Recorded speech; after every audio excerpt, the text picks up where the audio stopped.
Chapter 6. Love me some weasel soup. Thursday meant dragons, which meant an even more painful death than usual. I would have brought Jack, but 1, he thought practice battles were beneath him, and 2, he had a hot date with a polearm. By the time TJ and I arrived at the battlefield, the fighting had already started. Armies streamed into the hotel's interior courtyard, a topographical killing zone big enough to be its own sovereign country, with woods, meadows, rivers, hills, and mock villages.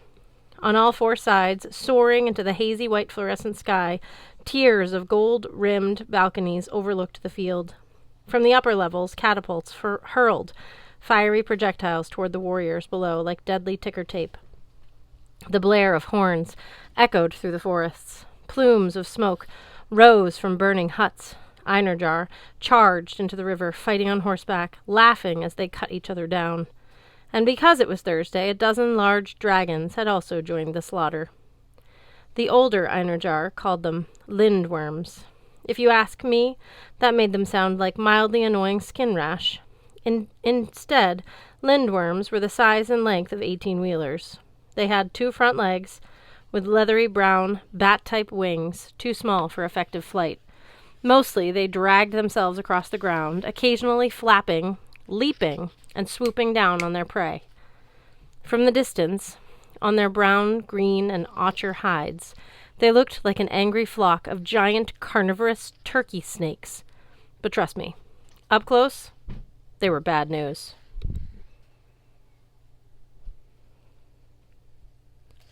Our goal for Thursday's battle? Stay alive as long as possible when the dragons tried very hard not to let us. Spoiler, the dragons always won. Mallory and Halfborn waited for us at the edge of the field. Halfborn was adjusting the straps on Mallory's armor. "You're doing it wrong," she growled. "That's too tight across the shoulders." "Woman, I've been putting on armor for centuries." "When? You always go into battle bare-chested." "Are you complaining about that?" Halfborn asked. Mallory blushed. "Shut up." "Ah, look, here's Magnus and TJ. Halfborn clapped me on the shoulder, dislocating several of my joints. "Floor 19 is accounted for." Technically, that wasn't true. Floor 19 had almost 100 residents. But our particular corridor, our neighborhood, within the neighborhood, consisted of 4 of us. Plus, of course, the newest resident. "Where's the cheetah?" TJ asked. As if on cue, a raven dive-bombed us. It dropped a burlap bag at my feet, that then landed nearby, flapping its wings and croaking angrily. The burlap bag moved. A long, skinny animal squirmed out of it, a brown and white weasel. The weasel hissed. The raven cawed. I didn't speak raven, but I was pretty sure it was telling the weasel, "Behave yourself, or I will peck out your weaselly eye." TJ pointed his rifle at the animal. "You know, when the 54th Massachusetts was marching toward Darien, Georgia, we used to shoot weasels and cook them in a soup. Tasty stuff. You guys think I should get out my old recipe?" The weasel transformed. I'd heard so much about this new recruit being a monster that I half expected him to turn into a living corpse, like the goddess Hel, or a miniature version of the sea serpent Jormungand. Instead, the animal grew into a regular human teen, long and lanky, with a swirl of dyed green hair, black at the roots, with a plug of weeds pulled out of the lawn.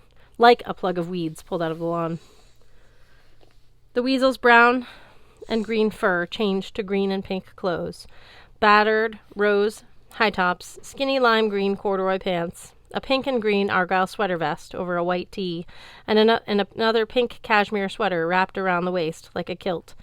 The outfit reminded me of a jester's motley, or the coloration of a venomous animal warning the whole world, "Try me, and you die." The newcomer looked up. I forgot how to breathe. It was Loki's face, except younger.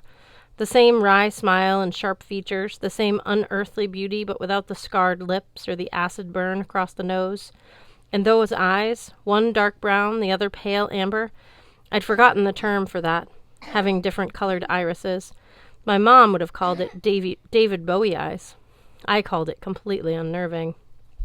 The weirdest thing of all, I was pretty sure I'd seen this kid before.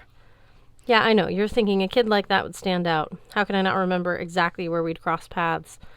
But when you live on the streets, wild-looking people are normal. Only normal people stand out as strange. The kid flashed the perfect white smile at TJ, though there was no warmth in those eyes. Point that rifle somewhere else or I'll wrap it around your neck like a bow tie. Something told me this was not an idle threat. The kid might actually know how to tie a bow tie, which was a kind of scary, arcane knowledge. TJ laughed. He also lowered his rifle. We didn't get a chance to introduce ourselves earlier when you were trying to kill us. Thomas Jefferson, Jr., this is Mallory Keene, Halfborn Gunderson, and Magnus Chase.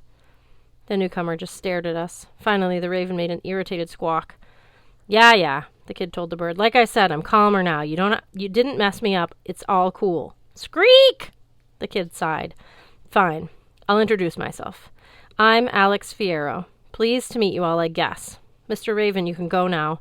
I promise not to kill them unless I have to. The raven ruffled his feathers. He gave me the stink eye, like, it's your problem now, buddy. Then he flew away. Halfborn grinned. Well, that's settled. Now that you've promised not to kill us, let's start killing other people. Mallory crossed her arms. He doesn't even have a weapon. She, Alex corrected. What? Mallory asked. Call me she, unless and until I tell you otherwise. But she it is, TJ interceded. I mean, she is. He rubbed his neck as if worrying about a rifle bow tie. Let's go to battle. Alex rose to her feet. I'll admit I was staring. Suddenly my whole perspective had flipped inside out. Like when you look at an ink blot picture and you just see the black part, then your brain inverts the image and you realize the white part makes an entirely different picture. Even though nothing had changed. That was Alex Fierro, except in pink and green. A second ago, he had been very obviously a boy to me. Now, she was very obviously a girl. What? She demanded. Nothing, I lied. Above us, more ravens began to circle, cawing accusingly. We'd better get moving, Halfborn said. The ravens don't like slackers on the battlefield. Mallory drew her knives and turned toward Alex. Come on then, sweetheart. Let's see what you can do.